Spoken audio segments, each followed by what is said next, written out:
ನಮ್ಮ ಶಾಸಕರು ಮಾತಾಡಿದ್ರು ಬಹಳ ಅಸಹ್ಯ ಅನಿಸ್ತದೆ ನನಗೆ ಅವ್ರ ಸ್ಟೇಟ್ಮೆಂಟ್ ನೋಡಿದ್ರು. ನಾನು ಪ್ರಧಾನಮಂತ್ರಿ ಕೂಡ ಚರ್ಚೆ ಮಾಡಕ್ಕೆ ಮುಖ್ಯಮಂತ್ರಿಗೆ ಹೇಳೀನಿ ಅಂತ. ಇದು ಚರ್ಚೆ ಮಾಡೋ ವಿಷಯ ಅಲ್ಲ, ಗಂಭೀರವಾದ ವಿಷಯ. ನಮ್ಗೆಲ್ಲರಿಗೂ ತಿಳಿದೈತಿ, ಕಿವ್ಯಾಗ ಹೋಗಡಕ್ಕೆ ಬಂದ್ರೆ ಕೇಳಲ್ಲ ನಾವು. ಇದು ಕೇಂದ್ರ ಸರ್ಕಾರ ಹೇಳೈತಿ ಮಾಡಿ ಕಳ್ಸಂತ ರಾಜ್ಯ ಸರ್ಕಾರ ಒಪ್ಪಿಗೆ ಕೊಟ್ಟು ಕಳಿಸ್ಬೇಕು. ಅದನ್ನ ಬಿಟ್ಟು ಚರ್ಚೆ ಮಾಡಕ್ಕೆ ಹೇಳೀನಿ, ಮುಖ್ಯಮಂತ್ರಿಯವರಿಗೆ ಪ್ರಧಾನಮಂತ್ರಿ ಹತ್ರ ಮಾಡಕ್ಕೆ ಹೇಳೀನಿ ಇಂಥ ಹೇಳಿಕೆ ಕೊಡೋದು ಬಿಡ್ಬೇಕು. ಶ್ರೀನಿವಾಸ್ ಮಾನೆ ಅವರು ಹಗುರವಾಗಿ ತಗೋಬೇಡ್ರಿ. ನೀವು ಯಾರ್ಯಾರಿಗೆ ಏನೇನು ಮಾತಾಡ್ತೀರಿ ನಾವು ವಿಚಾರ ಇರ್ಬೇಕು. ನೀವೇನು ಮಾತಾಡ್ತೀರಿ ಅನ್ನೋದು ಇಲ್ಲೇ ಕುತ್ಕೊಂತೀನ ಟಿವಿ ನೋಡ್ತಾರೋ. ನೀವು ನಮ್ಮ ಬಗ್ಗೆ ಎಷ್ಟು ಕೆಲಸ ಮಾಡಕತ್ತೀರಿ ಅಂತ ಕಾಣ್ತೈತೆ ನಿಮಗೆ. ಮೊದ್ಲಂಗಿಲ್ಲ, ಮೊದ್ಲು ಇವೇನು ಇತ್ತಿಲ್ಲ, ಸೋಷಿಯಲ್ ಮೀಡಿಯಾ, ಟಿವಿ, ಪೇಪರ್ ಓದಿ ಗೊತ್ತಾಗ್ತದೆ.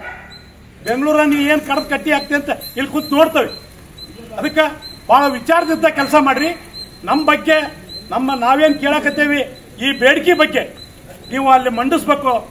ನಾಳೆ ಈಗ ನಡೀತಾರಂತ ಅಧಿವೇಶನದೊಳಗ ಯಾವುದೇ ಕಾರಣಕ್ಕೂ ಈ ಅಧಿವೇಶನದೊಳಗನ ಬೇಡ್ತಿ ವರದಾ ನದಿಗೆ ಒಂದು ಅಂತಿಮ ತೀರ್ಮಾನ ಮಾಡ್ಬೇಕು ನೀವು ಅಂತೇಳಿ ಒತ್ತಾಯ ಮಾಡಕ್ಕೆ ನಿಮಗೆ ಅಲ್ಲೇ ಹಗುರಾಗ್ಲಿ ಅಂತ ನಿಮ್ಮ ಮುಂದೆ ಬಂದು ನಾವು ಮನವಿ ಕೊಡಕತ್ತೇವಿ. ಇದನ್ನ ಬಹಳ ಸೀರಿಯಸ್ ಆಗಿ ತಗೊಂಡು ಎಲ್ಲ ಶಾಸಕರು ಉಳಿದವ್ರು ಯಾರ್ದು ಹಂಗೆ ಸ್ಟೇಟ್ಮೆಂಟ್ ಇಲ್ಲ.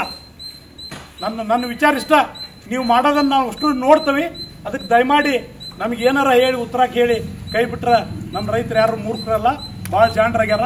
ನೀವು ಉತ್ತರ ಕೊಡೋ ಹೊತ್ತಿನಾಗ ವಿಚಾರ ಮಾಡಿ ಉತ್ತರ ಕೊಡ್ರಿ. ಯಾವುದೇ ಪೇಪರ್ನಾಗ ಸ್ಟೇಟ್ಮೆಂಟ್ ಕೊಡ್ಬೇಕಾದ್ರೂ ಸರಿಯಾಗಿದ್ದದ್ದು ಕೊಡ್ರಿ, ದಿಕ್ ತಪ್ಪಿಸ್ಬಾಡ್ರಿ ಅಂತ ನಾವು ವಿನಂತಿ ಮಾಡ್ಕೊ